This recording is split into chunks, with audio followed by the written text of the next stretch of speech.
Santa Teresa de Jesus, Castelo Interior. Capítulo 9. Trata de como o Senhor se comunica à alma por visão imaginária, e avisa muito que se guardem de desejar ir por este caminho. Dá para isso razões. É muito proveitoso.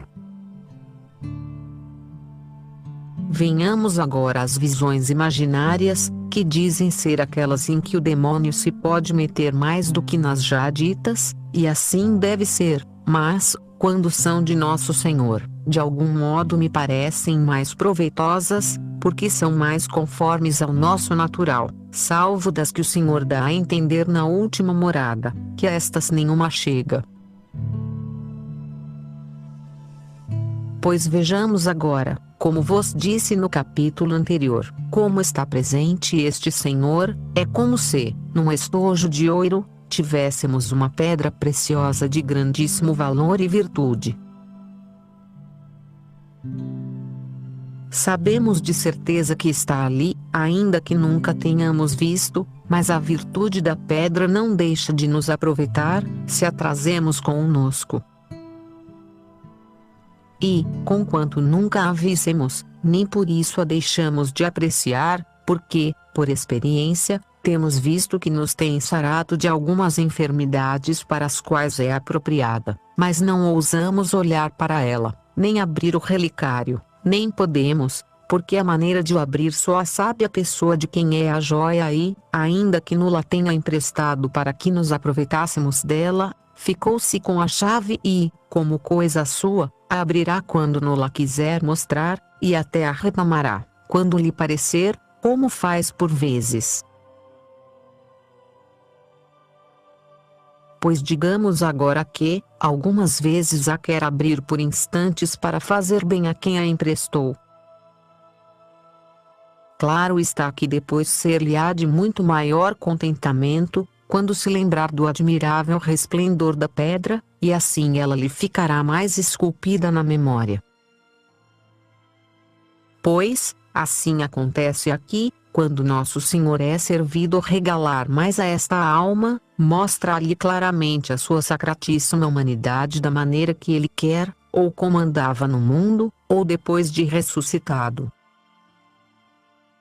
E, embora seja com tanta presteza, que a poderíamos comparar à de um relâmpago, fica tão esculpida na imaginação esta imagem gloriosíssima, que tenho por impossível que se lhe tire até que a veja onde sempre a possa gozar.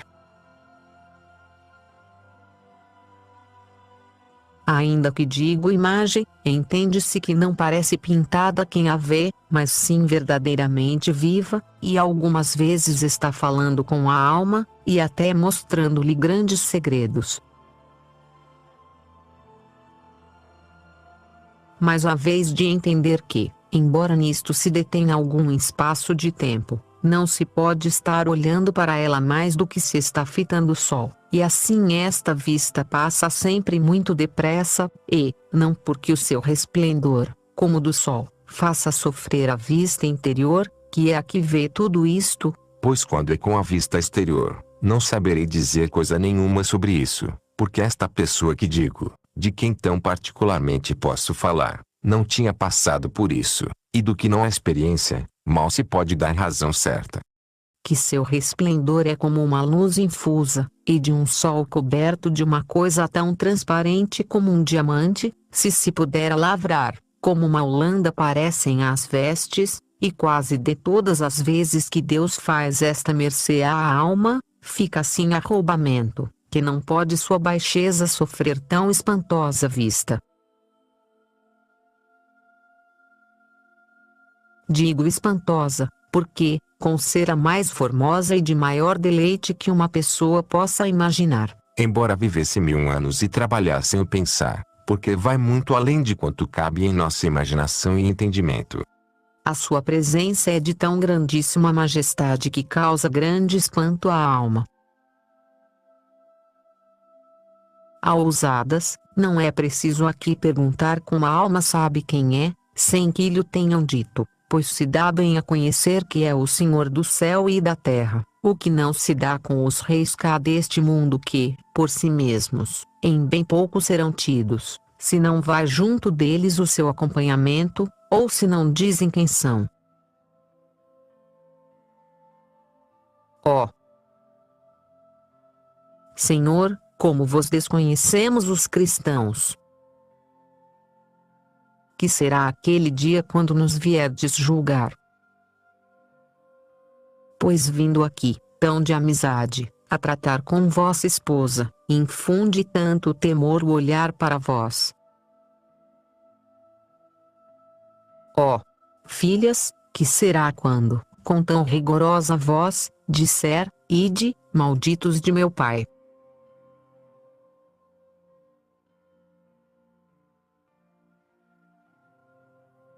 Fique-nos agora isto na memória, desta mercê que Deus faz à alma, o que não será para nós pouco bem, pois São Jerônimo, ainda que santo, não a apartava da sua memória e assim não nos parecerá nada quanto aqui padecermos no rigor da religião que guardamos, pois mesmo quando durar muito, é um momento, comparado com aquela eternidade. Eu vos digo de verdade que, com ser tão ruim como sou, nunca tive tanto medo dos tormentos do inferno, que não fosse menos que nada em comparação do que tinha quando me lembrava que os condenados haviam de ver irados estes olhos tão formosos e mansos e benignos do Senhor, porque parece que não o podia sofrer meu coração. Isto tem sido toda a minha vida. Quanto mais o temerá a pessoa a quem assim se tem representado, pois é tanto o sentimento, que a deixa sem sentir. Esta deve ser a causa de ficar em suspensão, porque o Senhor ajuda a sua fraqueza para que se junte com sua grandeza nesta tão subida comunicação com Deus. Quando a alma puder estar com muito vagar olhando este Senhor, eu não creio que será visão, mas sim alguma veemente consideração, alguma figura fabricada na imaginação, será como coisa morta em comparação com esta outra. Acontece a algumas pessoas. E sei que é verdade, pois que o tem tratado comigo, e não 3 ou 4, senão muitas.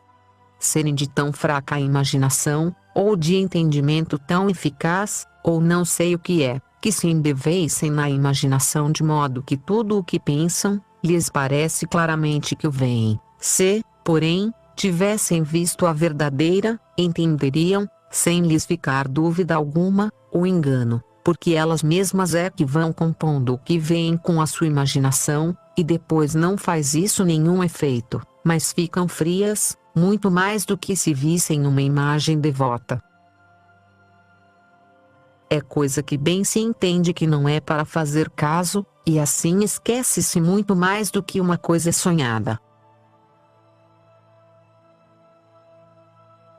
Na visão de que tratamos não é assim, senão que, estando a alma muito longe de cuidar que há de ver alguma coisa, nem lhe passa pelo pensamento, de repente se lhe representa muito por junto, e revolve todas as potências e sentidos com um grande temor e alvoroto, para os pôr logo naquela ditosa paz. Assim como, quando foi derrubado São Paulo, veio aquela tempestade e alvoroto do céu, assim aqui, neste mundo interior, se faz também grande movimento, e num instante, como já disse, fica tudo sossegado e esta alma tão ensinada em umas verdades tão grandes, que não precisa de outro mestre. A verdadeira sabedoria, sem trabalho seu, tirou-lhe a ignorância, e durante algum tempo a alma fica com uma certeza de que esta mercê é de Deus, que, por mais que lhe dissessem o contrário, nunca lhe poderiam, por então, meter o temor de que ali possa haver engano. Depois, metendo-lhe o confessor, deixa a Deus, para que ande vacilando se, por seus pecados, seria possível, mas não o acreditando, como eu disse nestas outras coisas. Se não há maneira de tentações em coisas de fé, nas quais o demônio pode alvorotar, mas não pode fazer com que a alma deixe de estar firme. Antes, quanto mais a combate, mais ela fica com a certeza de que o demônio não a poderia deixar com tantos bens, e assim é, pois não pode tanto no interior da alma, poderá, sim, representar-lhe, mas não com esta verdade e majestade e operações.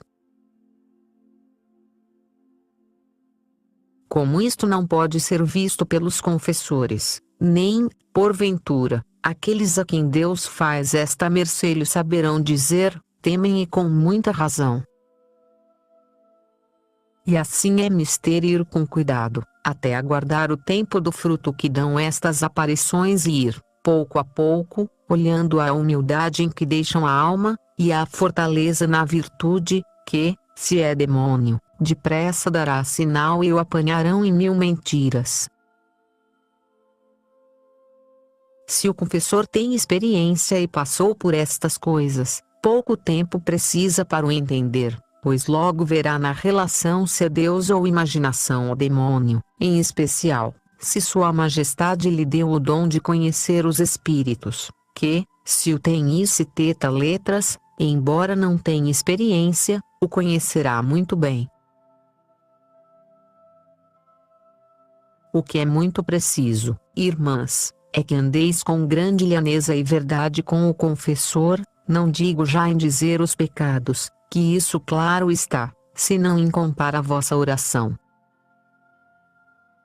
Porque, se não há isto, não vos asseguro que ides bem, nem que é Deus quem vos ensina, porque Ele é muito amigo de que, ao que está em seu lugar, se trate com a mesma verdade e claridade como a Ele mesmo, desejando que o confessor entenda todos os nossos pensamentos, quanto mais as obras, por pequenas que sejam. E com isto não andeis depois perturbadas nem inquietas, que, ainda mesmo que não fosse de Deus, se tendes humildade e boa consciência, não vos danificará. Sua Majestade sabe tirar bens dos males e, pelo caminho por onde o demônio vos queria fazer perder, ganhareis mais. Pensando que Deus vos faz tão grandes mercês, esforçar-vos-eis em contentá-lo melhor e andar sempre com a memória ocupada na sua imagem, porque, como dizia um grande letrado, o demônio é grande pintor, e se lhe mostrasse, muito ao vivo, uma imagem do Senhor, que não lhe pesaria avivar com ela a sua devoção e para fazer guerra ao demônio com suas mesmas maldades, porque, ainda que um pintor seja muito mau, nem por isso se há de deixar de reverenciar a imagem que ele faz, se essa imagem é a de todo o nosso bem. Parecia-lhe muito mal que alguns aconselham, que façam figas quando assim virem alguma visão, porque dizia que, onde quer que vejamos pintado nosso rei, o devemos reverenciar, e vejo que tinha razão, porque até mesmo aqui se sentiria. Se uma pessoa que quer bem a outra, soubesse que ela lhe fazia semelhantes vitupérios ao seu retrato, não gostaria disso. Quanta maior razão não é, pois, que sempre se tem a respeito onde quer que vejamos um crucifixo, ou qualquer retrato do nosso imperador. Ainda que tenha escrito isto em outra parte, folgo de o por aqui, porque vi uma pessoa andar aflita por lhe mandarem servir-se deste remédio. Não sei quem o inventou para tanto atormentar a quem não pode fazer menos do que obedecer, se o confessor lhe dá este conselho, parecendo-lhe que vai perdida se o não faz. O meu conselho é que, embora vo-lo dê, lhe digais esta razão com humildade, e não aceiteis. Em extremo me quadraram muito as boas razões que me deu quem mo disse neste caso. Grande lucro tira a alma desta mercê do Senhor, pois, quando pensa nele ou em sua vida ou paixão, recorda-se de seu mansíssimo e formoso rosto, o que é grandíssimo consolo, tal como aqui nulo daria maior o ter visto uma pessoa que nos faz muito bem, do que se nunca tivéssemos conhecido. Eu vos digo que dá grande consolação e proveito tão saborosa a memória. Outros muitos bens traz consigo, mas como já tanto fica dito dos efeitos que fazem estas coisas, e se há de dizer mais ainda, não me quero cansar nem cansar-vos, mas só avisar-vos muito que, quando souberdes ou ouvirdes que Deus faz estas mercês às almas, nunca lhes supliqueis nem desejeis que vos leve por este caminho, embora vos pareça muito bom, e se haja de terem muito e reverenciar, não convém fazê-lo, por algumas razões.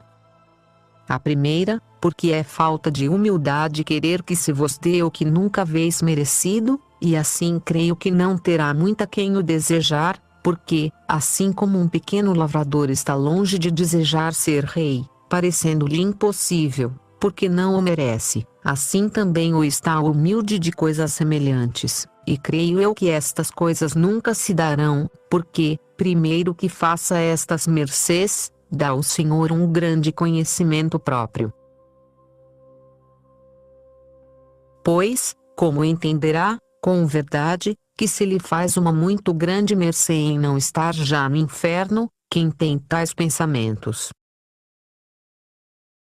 A segunda, porque é muito certo ser enganado, ou estar muito em perigo de o ser, porque o demônio não precisa mais do que ver uma pequena porta aberta para fazer mil trapalhices. A terceira, é que a mesma imaginação, quando há um grande desejo, faz entender à própria pessoa que ela vê e ouve aquilo que deseja, tal como os que andam com vontade de uma coisa durante o dia e pensando muito nela, lhes acontece virem a sonhar com ela de noite. A quarta, é muito grande atrevimento querer eu escolher caminho, não sabendo qual o melhor, mas sim deixar ao Senhor, que me conhece, que me leve por aquele que me convém, para que em tudo faça a sua vontade. A quinta, pensais que são poucos os trabalhos que padecem àqueles a quem o Senhor faz estas mercês? Não, são grandíssimos e de muitas maneiras. E sabeis vós se seríeis pessoas para o sofrer? A sexta, porque talvez por aí mesmo por onde pensais ganhar, perdereis, como Saul, por ser rei. Enfim, irmãs, além destas há outras, e crede-me que, o mais seguro, é não querer senão o que Deus quer, pois nos conhece e ama mais do que nós mesmos. Ponhamo-nos em suas mãos, para que seja feita a sua vontade em nós, e não poderemos errar se, com determinada vontade, nos ficamos sempre nisto. Deveis advertir que, por se receberem muitas mercês destas, não se merece mais glória, porque antes ficam esses mais obrigados a servir, pois recebem mais. Quanto ao merecer mais, não nulo tira o Senhor, pois está na nossa mão, e assim há muitas pessoas santas que nunca souberam que coisa é receber uma destas mercês, e outras que as recebem, e não o são. E não penseis que são contínuas, antes, por uma vez que o Senhor as faz, são muitos os trabalhos, e assim a alma não se lembra de pensar se as há de receber mais vezes, mas sim em como servir por elas. Verdade é que deve ser isto de grandíssima ajuda para se ter virtudes em mais subida perfeição, mas aquele que as tiver por as ter ganho à custa do seu trabalho, muito mais merecerá. Eu sei de uma pessoa, a quem o Senhor tinha feito algumas destas mercês, e até de duas, e uma era homem, que estavam tão desejosas de servir a sua majestade, à sua custa, sem estes grandes regalos, e tão ambiciosas de padecer, que se queixavam a Nosso Senhor porque Ele as dava, e se pudessem não as receber, as escusariam. Digo regalos, não destas visões porque, enfim, veem seu grande lucro e que são muito de estimar senão dos que o Senhor dá na contemplação. Verdade é que estes desejos também são sobrenaturais, a meu parecer, e de almas muito enamoradas, as quais quereriam que o Senhor visse que não o servem a soldo, e assim, como disse, nunca se lembram de que hão de receber glória por qualquer coisa, para se esforçarem mais a servir por esse motivo, mas sim para contentar o amor, cujo natural é operar sempre de mil maneiras. Se pudesse, quereria buscar invenções para a alma se consumir nele, e, se fosse preciso ficar para sempre aniquilada para a maior honra de Deus, falo-ia de muito boa vontade. Seja ele louvado para sempre, amém, que, abaixando-se a comunicar com tão miseráveis criaturas, quer mostrar sua grandeza,